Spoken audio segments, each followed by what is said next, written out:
smoke on the mic like smoking Joe Frazier, the Hellraiser, raising hell with the flavor. Salut à tous, j'espère que vous allez bien. Salut les enfants. Aujourd'hui, j'aimerais vous parler d'un sujet qui me tient beaucoup à cœur. D'ailleurs, je me suis fait un café pour l'occasion. Je tenais aussi à vous montrer cette magnifique collaboration avec Snoopy. Je pense que le café s'appelle Noir, parce qu'à chaque fois que je passe devant, le café s'appelle Noir. Ils ont des pop-up stores un peu dans le Marais, donc on est à Paris, nanani, nanana. Cette collaboration, je ne sais pas pourquoi je voulais vous la montrer. Je trouve que cette tasse est tout bonnement magnifique. Et elle me donne l'occasion de dire merci. Merci à tous ceux qui suivent les vidéos, merci à ceux qui les regardent. Merci à mes amis qui suivent aussi ces vidéos. C'est surtout mes amis pour le moment. Et encore une fois, comme je vous ai dit, c'est une chaîne qui est dédiée aux enfants et aux jeunes adolescents. Aux adolescents, ça serait mon objectif si, dans cette chaîne YouTube, on peut parler ne serait-ce qu'à un seul jeune, et le sortir de la merde, ou le sortir des problèmes, ou le sortir de sa tête, des problèmes de sa tête, là, à ce moment-là, on aura réussi. Ok? Donc, c'est le Great Teacher Tahar, et aujourd'hui, j'aimerais vous parler d'un problème que je trouve exceptionnel. Et c'est un problème que beaucoup d'entre vous vont comprendre, surtout les ambitieux, les commentateurs. Vous allez me dire, c'est quoi un commentateur? C'est très simple. Un commentateur, c'est un frérot ou une frérote ou quelqu'un, ça peut être ton père, ça peut être ta mère, ça peut être n'importe qui fait que commenter. C'est-à-dire, ah, je vais lancer une chaîne YouTube. Ah ouais, tu vas lancer une chaîne YouTube. Mais pourquoi? Mais comment? Mes trucs? Mes nanani? Je vais aller vers ce projet. Ah ouais, mais pourquoi? Je vais aller chercher ce stage. Ah, t'es sûr qu'ils demandent des profils comme toi?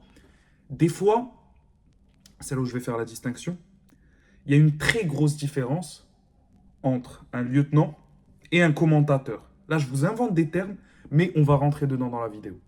Un lieutenant, ça va être un ami proche ou un membre de la famille qui veut qu'on se développe un maximum et donc qui va orienter des questions à sa manière.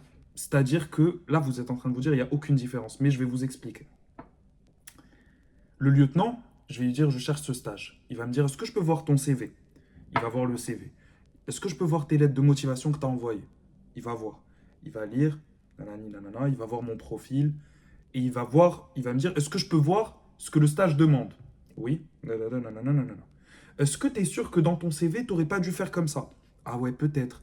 Mais regarde, là, par exemple, c'est bien par rapport à ce qu'il demande, tu vois. Ouais, j'avais déjà vu ça. Nanani, nanana, nanana. À partir d'un moment, on arrive à une situation qu'on peut considérer comme constructive, où on a appris des choses grâce à cette personne qui peut-être a plus d'expérience que nous, ou de par son regard extérieur, va nous aider à mieux comprendre la situation. Son objectif principal à cette personne-là, encore une fois, ça va être de mieux nous faire comprendre ce qui se passe et de donner son avis, non pas juste pour le donner, mais pour peut-être nous aider à nous améliorer de son point de vue. Ça ne veut pas dire que des fois, il ne faut pas dire fuck you au lieutenant. Moi-même, je le fais des fois, et que ce soit des amis très proches, que ce soit mes parents, voilà, je le dis avec tout le respect que j'ai pour mes parents, avec tout le respect que j'ai pour ma famille. Des fois, quand ils me donnent leur avis, même s'il est super, super, super positif, bénéfique, tout ce que tu veux sur des trucs qui les regardent pas, ou sur lesquels ils n'ont pas forcément d'expérience, je dis, bon, les gars, là, il faut que je m'écoute moi-même. Mais on va passer à l'autre point, les commentateurs. Les commentateurs, et pourquoi je rigole quand j'en parle, c'est parce que c'est le type de personne qui m'énerve le plus. Un commentateur, c'est tout simplement quelqu'un qui ne veut pas ton développement quand il va faire son commentaire. C'est quelqu'un qui veut ses intérêts personnels par rapport à la vision qu'il a de toi. Je répète, un commentateur a une vision préétablie de toi. Il a une vision préétablie de ton potentiel et il a une vision préétablie de là où il veut que tu ailles. Des fois même, il peut être jaloux ou effrayé de ton potentiel. À partir de ce moment-là, le commentateur, qu'est-ce qu'il nous fait en tant qu'ami? ou en tant que proche, ça peut être des membres de la famille, ça peut être n'importe quoi. Le commentateur, il vit à travers nous. Et donc, quand on va lui dire, ça peut être ta copine, ça peut être n'importe qui, je, je vous parle de ces situations. Excusez-moi, je pense qu'il y a eu un petit bug pendant un moment, mais on va régler ça au montage, s'il y a un montage. Le commentateur, il vous voit dans un enclos qu'il a préétabli dans son esprit. Il sait, selon lui, ce dont vous êtes capable. Il sait, selon lui, où est-ce que vous aspirez. Et tant que vous restez dans cette zone, il vous aime. Il vous adore même. Il vous aime plus que certaines personnes qui ne sont pas des commentateurs. C'est pas une dinguerie. Il vous aime du plus profond de son âme. Parce que dans ce que vous lui rapportez, il se voit lui-même et il s'adore. À partir du moment où vous dites, peut-être que j'irai beaucoup plus loin. Pourquoi est-ce que j'irai pas beaucoup plus loin? Pourquoi est-ce que je tenterai pas des nouvelles choses? Ça va être le premier à être très pessimiste. Non, mais si t'essuies cet échec, ça va te faire du mal. Je te vois pas comme ça. T'as changé.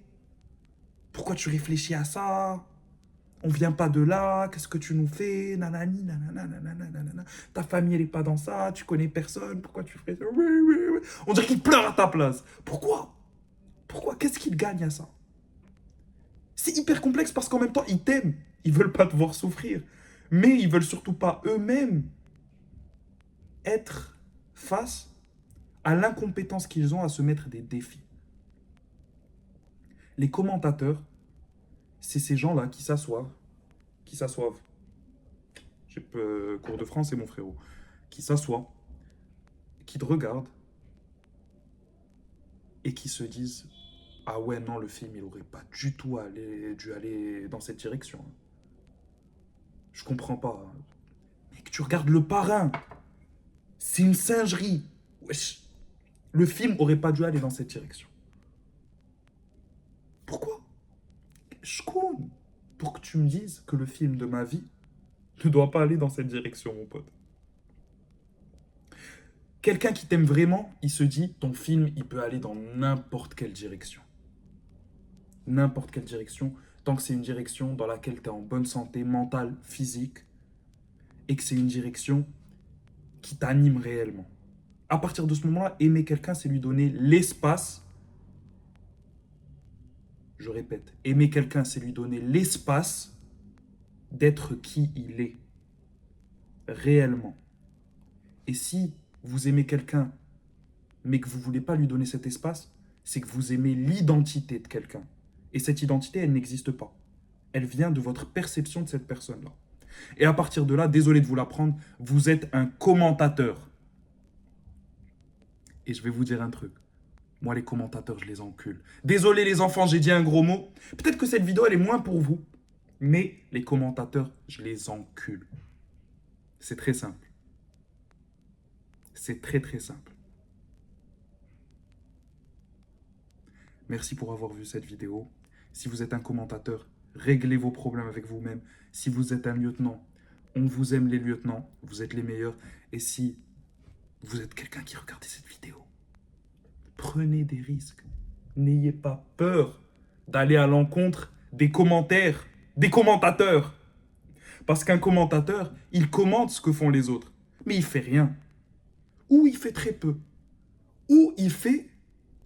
Vous savez quoi? La plupart du temps, ils font très peu de choses. On va pas se mentir. Je suis pas là pour faire des généralités. Donc, mais j'en ai fait une là maintenant. Donc, si je peux vous dire quelque chose, ne soyez pas angoissé par le point de vue d'une personne qui vous considère comme un masque. Soyez angoissé du point de vue que vous avez de vous-même, si c'est un point de vue de merde. Merci à tous, paix sur vous. Ciao, ciao. Bye, bye.